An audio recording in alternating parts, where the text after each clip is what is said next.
What do you call a pig with 3 eyes? Pig.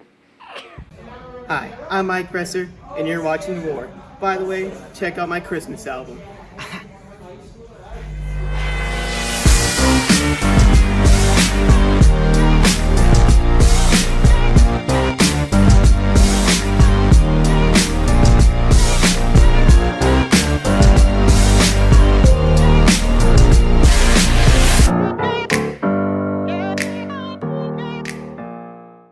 What's up, y'all? Abby and I are here doing dual anchors today. And we're going to give y'all $1 million performance. While we're on the topic of money, Jeff Bezos has just been recently passed up by the richest man in the world. Here's Jake Kosman with a look into the wealthiest man in the world. Elon Musk is a billionaire business magnate, industrialist, and inventor who founded PayPal, Tesla, SpaceX, and many other companies that have innovated and changed American industry forever. Musk is leading the world into a future where science fiction becomes reality. Elon Musk was born in South Africa on June 28, 1971. As a child, he daydreamed so much about inventions his parents thought he had a hearing problem. At a young age, he taught himself how to program computers and sold his first video game for $500 when he was 12. Every day, Musk was bullied at school until he learned to defend himself with karate and wrestling. When he turned 17, he moved to Canada to avoid South African military service. In 1992, he moved to the USA to go to college. He and his best friend had to turn his house into a nightclub to pay the bills, and at times he survived on just $1 a day for food. He graduated with a degree in economics and physics from Penn State and became a U.S. citizen. Musk dropped out of a PhD program at Stanford after only 2 days to start a company with his brother called the Zip2 Corporation. In 1999, Musk sold Zip2 for over $300 million in cash. He used the money to found XCOM, which led to the creation of PayPal. In 2002, PayPal was sold to eBay for $1.5 billion. Robert Downey Jr. modeled Tony Stark after Elon Musk. In 2002, Musk founded SpaceX, which became the first private company ever to launch a spacecraft to the International Space Station with supplies. SpaceX launches satellites and is working on a rocket to potentially colonize Mars. Elon Musk has an idea to nuke the north and south poles of Mars to warm it up and create an atmosphere. He has stated that he wants to die on Mars. Elon Musk also co-founded Tesla Motors in 2003, which focuses on making affordable mass-market electric cars. Musk's latest ventures include Solar City, non-fossil fuel communities, and The Boring Company, which builds underground tunnels to relieve traffic. He's recently developed a chip that, when inserted into the brains of monkeys, allowed him to control computers with their minds. This chip is already in human testing and could cure blindness, paralysis, addiction, depression, and even allow you to have a robot clone with all of your memories. He started the presentation saying, "This is gonna blow your mind." I wish he didn't say it like that. Elon Musk has been married twice and has 6 children. Musk founded a school for his kids to learn about artificial intelligence, physics, and building engines because he said normal school was torture. Elon has an IQ of 155 and often stutters when presenting because he says his mind works faster than he can talk. You know who doesn't stutter too much? Our debate team.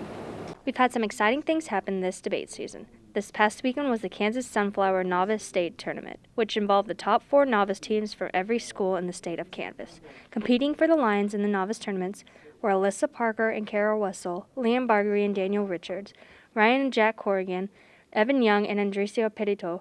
All novice teams put up a great fight, with Wessel and Parker debating all the way up to 4th place in the state. So going into this, my partner and I, we were pretty confident that we would do okay, and we ended up getting 4th out of, it was around 70 teams.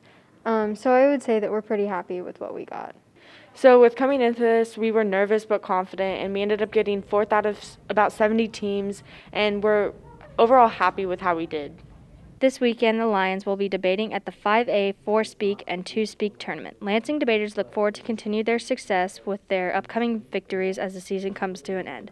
This has been Abigail Brown reporting for The Roar. This weekend, the debate varsity will have their state tournament, so make sure to wish the good luck to our debaters. Our sports teams have also had a lot of success during the week. Here's this week's sports recap.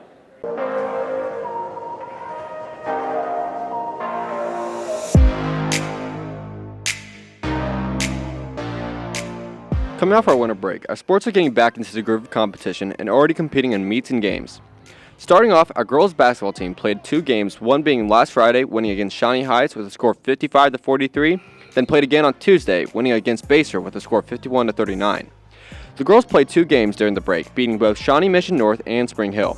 Our boys basketball team had the same matchups last Friday and on Tuesday, winning against Shawnee with a score of 64-51, and faced off against Baser in another close game, losing 44-48. The boys team competed in 4 games over the remote and Christmas break.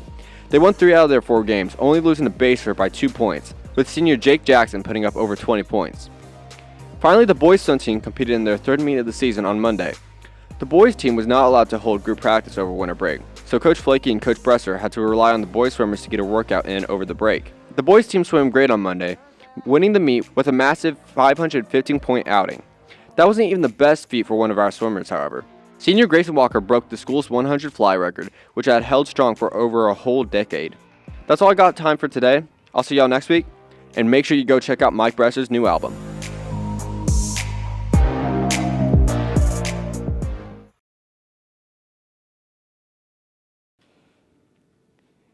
We had a great week of sports. Make sure to keep working hard and jam out to Mike Bresser's new album. Mike's not the only one who is able to put out amazing content. Our theater department has as well. Here's Evan Johnson with Behind the Scenes of War of the Worlds. COVID-19 has presented the school with many challenges, but that didn't stop the theater department. The theater department decided to put on a radio show, or a podcast, however you want to put it. It was much different than our normal process. Well, the process was different because we weren't able to have a large group at one time anywhere on stage or in the classroom as we were working on lines. We invited small groups of people in, worked on their lines. That sense of working toward one big project seemed to maybe be a little lacking because we were so spread out. But I still think that we were able to come together and create an amazing finished product. So honestly, I really enjoyed this experience. Obviously it was different. You couldn't see my physical body. It honestly made you more aware of how your voice can portray things. The only thing I'd say I'd miss is kind of the behind the scenes stuff, the bonding, like the dressing room moments, but I got a lot of good bonding in from screaming and hoping the janitors didn't think anyone was dying. Our voices were dying, but physically we were fine, and I could look like trash. And normally what I do is I am the master carpenter, which means I make all the sets or help out with that. This year we couldn't exactly do that, just because all the COVID, and all the stuff. Instead of carpentry and building sets, I was editing behind the scenes. So every day I would come in after school, I would sit down at the computer, and I would chop together all the audio we'd collected from all the actors. It was a great experience, it was a lot of fun. Everyone worked together really well, even though they weren't in the same room. Go watch it if you haven't already. It's on the Roar channel. It's War of the Worlds. Great show. You can do it while you're doing something else. You could use the views. If you haven't listened to World of the Worlds yet, make sure to check that out. That's all for this week. Dakota and I will see you next time. Yes, sir. Yeah.